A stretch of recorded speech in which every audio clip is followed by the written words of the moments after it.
the early 5th century BCE, the Achaemenid Empire, under the ambitious rule of Darius I, was a rising power intent on expanding its dominance. Having already secured Thrace and Macedonia, the Persian Empire now set its sights on Greece.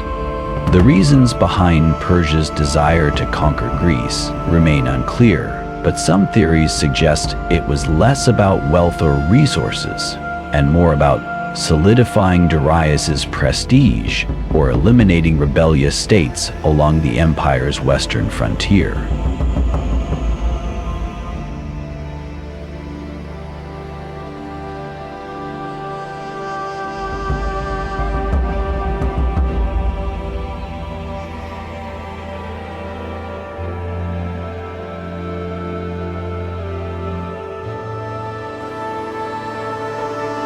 In 491 BCE, Darius sought submission from the Greek city-states by sending envoys demanding their allegiance.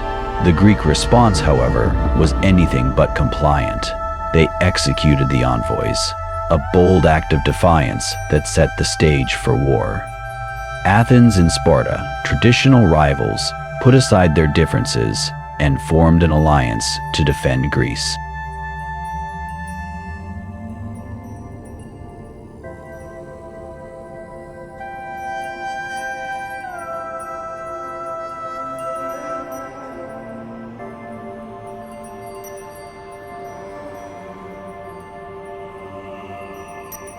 To enforce his will, Darius dispatched a massive naval force consisting of 600 ships and 2,5,0,0 soldiers. This fleet targeted the Cyclades and Euboea, positioning Persia perilously close to the Greek mainland. But the Greeks, led by Athens, mounted a fierce resistance at the Battle of Marathon in 490 BCE. However, this was only the beginning of a protracted conflict between the two powers.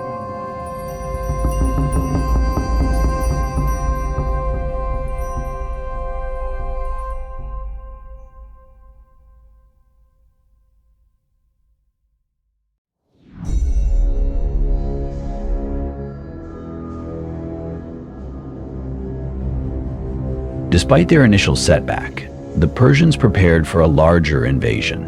The death of Darius in 486 BCE passed the reins of the empire to his son, Xerxes I, determined to succeed where his father had failed. Xerxes launched extensive preparations for an invasion of Greece. These efforts included the construction of a canal through Chalkidika, supply depots, and the engineering marvel of boat bridges across the Hellespont. The transport of goods and manuscripts reduced speed to drain up whole lines of phlegm, attacking the Greeks and others as well. The scale of Xerxes' preparations was unprecedented and posed an existential threat to Greece. In comes Strachoneer.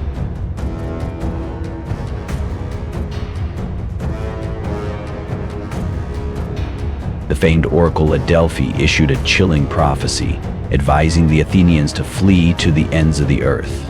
But Greece would not cower. A coalition of Greek city-states was formed, despite mistrust and internal discord. An initial force of 1,000 hoplites was dispatched to the Vale of Tempe, near Mount Olympus.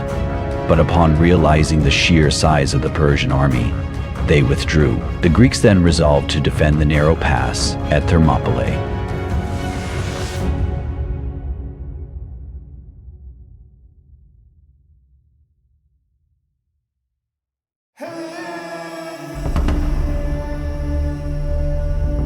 The Greek force at Thermopylae was relatively small, consisting of 6,000 to 7,000 soldiers.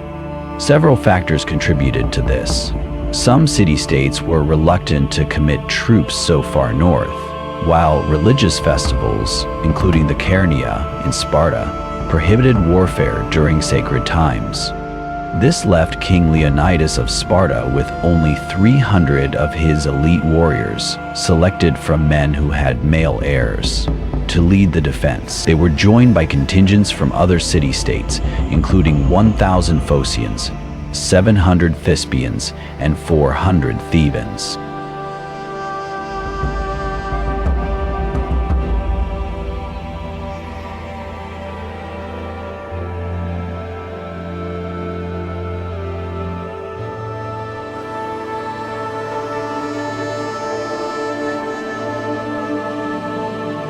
The terrain at Thermopylae was ideal for the Greek strategy.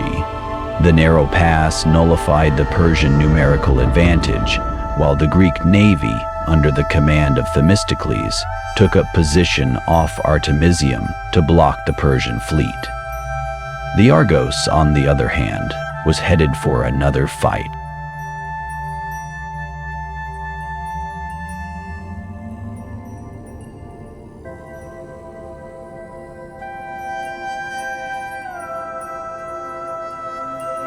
The Persians arrived at Thermopylae in the summer of 480 BCE. Xerxes, confident in his overwhelming numbers, waited 4 days, expecting the Greeks to retreat. When Leonidas refused, Xerxes ordered an assault. The first wave of Persian troops, including Medians and Kissians, found themselves outmatched by the heavily armored Greek hoplites, fighting in a disciplined phalanx formation. The Persians, equipped with lighter armor and shorter weapons, suffered heavy losses.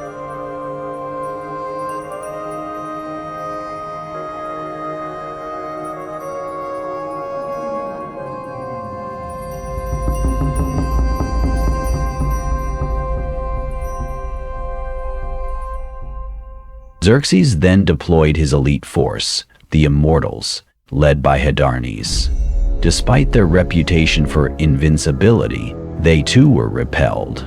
The Greeks used clever tactics, feigning retreat to lure the Persians into disadvantageous positions, only to regroup and strike with deadly precision.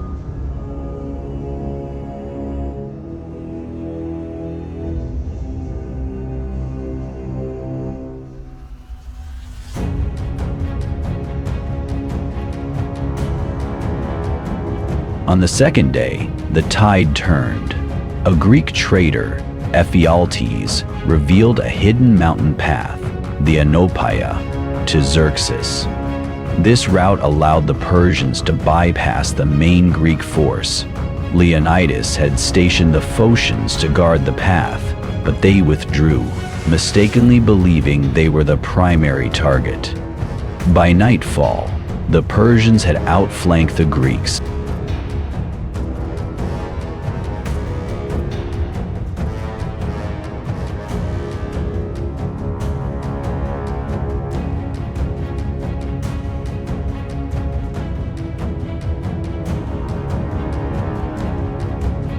Realizing the dire situation, Leonidas dismissed the majority of the Greek army to preserve their strength for future battles.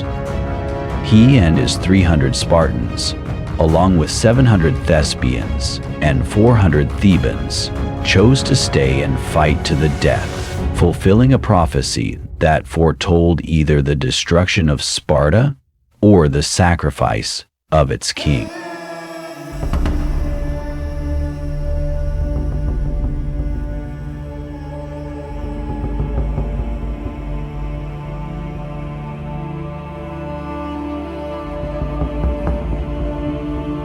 On the third day, the Greeks made their last stand.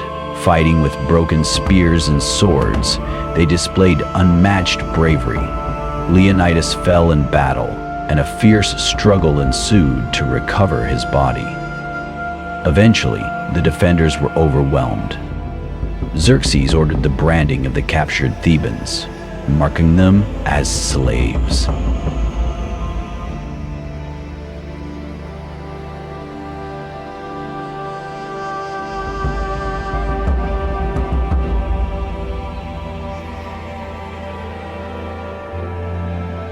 The Battle of Thermopylae became a symbol of courage and sacrifice.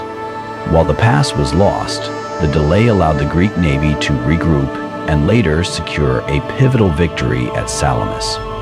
Xerxes, demoralized by the naval defeat, retreated to Persia, leaving the invasion in the hands of his general Mardonius. The following year, the Greeks achieved a decisive victory at Plataea, ending the Persian threat.